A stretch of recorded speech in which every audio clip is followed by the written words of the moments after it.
Well,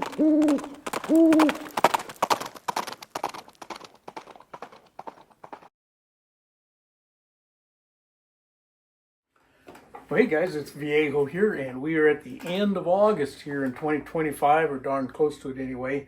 Got another beautiful day going here on the Central Coast of California, and this is episode 26, part 1 of Wadcutter Wednesday. And what I've got for you today is an older Hensley Gibbs mold. Bought it for secondhand, and it was missing a few parts, and I knew it when I bought it. I got it for a good price. I got enough H&G molds around that I could scrounge up parts for or make them if I needed it. Let's go ahead and take a look at this wadcutter mold for 38 special. All right, this is how the mold came to me, and let me get these rubber bands off of here and I'll show you that the hardware is wrong on here, and the right stuff is missing, and I knew that when I bid on the mold. I could see that. So on these Hensley & Gibbs older 2-cavity molds, the sprue plate bolt and the stop pin double as the handle bolts, and as you can see through here, there's nothing there. There are set screws for each of those. I haven't taken them out yet, but they look correct. But this was just a bolt that somebody put on there. It's not broken, it's just a short one that someone stuck on there. And for the sprue plate stop, someone had just screwed a set screw in there. Okay, so that's not going to cut it. So I'll have to look through my bag of stuff and see if I've got a set of handle bolts. I think I have one, but I don't know if I have two. If worst comes to worst, we'll just cannibalize temporarily one of my other molds. So we can get this guy cast. Everything else actually looks pretty good. You know, I don't see a whole lot of evidence of mismanagement. This is a kind of a braided, kind of funny there, like somebody may have gone in there to get some rust off or something. I don't know. Anyway, I'm going to look around and see what I got for handle bolts. In the meantime, let me get some focus going here for you. Come on, there we are. Okay, the cavities don't look bad. Okay, this looks a little rough down here on the bottom edge there, but I think they'll be okay. So the bullet's going to go like this, actually. Okay, and the top part here, the nose, is rebated just a little bit as far as width compared to the width of the shank there, I think. Okay, that's what it looks like.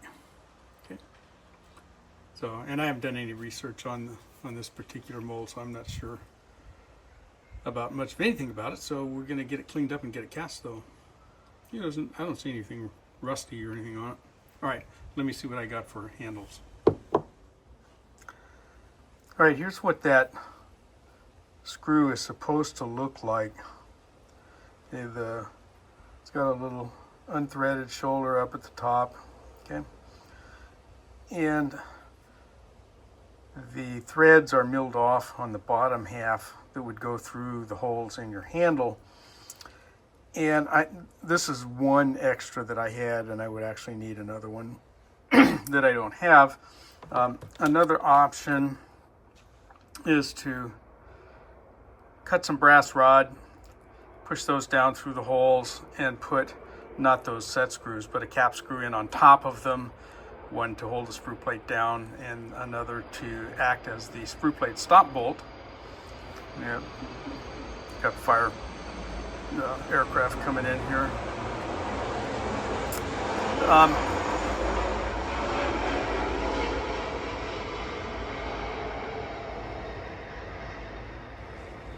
That was the big C-130.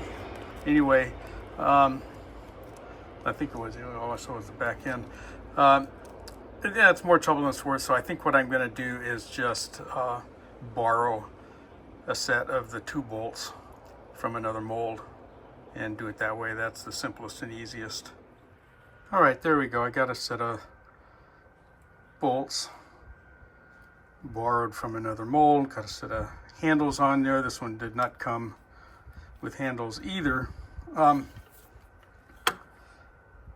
This is a San Diego mold, and the handle jaw thicknesses came in a couple of different thicknesses back in those days, so you got to kind of watch and see what you got going on. And I've found, you know, other brands of handles that I've been able to adapt to this. One of these days I got to do a Hensley and Gibbs handle hack video and show you some different ways to come up with handles in the event you get a hold of a mold like this with no handles, because finding a separate set of Hensley and Gibbs handles is pretty tricky. They just don't show up very often. Okay, but this is going to work. Okay, so there's the mold. We got it all fixed up and ready to go. Had enough spare parts around. Let's go ahead and get some handles on it and get it cast up. If you're familiar with the Wadcutter Wednesday series, you know that I can't show you the actual casting process on YouTube. If you want to see that segment of it, you got to go to my Rebel channel. We'll have a copy of this video over there that will include the casting. Rumble.com, type in my channel name like you see here, or just type in hashtag Wadcutter Wednesday over there on Rumble, and you should be able to find me that way. Also in the description box down below is a link to the entire playlist, and of course that keeps getting updated as we go along, but you can kind of go back and see some of the other wadcutters that we've done in the series. But we'll go ahead and get it cast up, and YouTubers, you got to wait till we get kind of to the end of the casting process. We'll show you the finished product and the dimensions of the bullet and all that kind of stuff. All right, so let's get going here. Okay, there we are. You can see that nose is rebated a little bit from that top driving band. This other guy up here. So 2 big fat loop grooves, no crimp groove. All right, here's our Hensley and Gibbs number 61. Okay, wad cutter for 38 caliber, San Diego mold on borrowed handles and hardware, but there's what we got today. Good looking group of bullets. Okay, here is one with the Hensley and Gibbs number 61, 150 grain wad cutter for 38 caliber, done up in some Eastwood Squirrel Gray. Here's our data for that mold. Okay, the Hensley and Gibbs number 61. Mine came in at 149 grains. I think it's designated as a 150, so we're right there. We ran her at 700 degrees with Viejo number 1 alloy. That's range scrap plus 10 for approximately 95.32 mix. Okay, the 2 cavities. Top one there was 359. The other one was 360. Those, you know, thousandth there could be just my measurement technique or lack thereof. Overall length, okay, just under 6/10 of an inch. And the base up to that top driving band there at 0.475. Okay. Okay, there it is. The mold actually did okay. Produced an interesting bullet for sure. Be sure you tune in next week. We'll do the loading and take them to the range and shoot them and see how they perform. And don't forget to check that playlist link down in the description box. I think that's going to do it for this one, though. Hope you enjoyed that and got something out of it. But from the Viejo bench for now, that's all she wrote.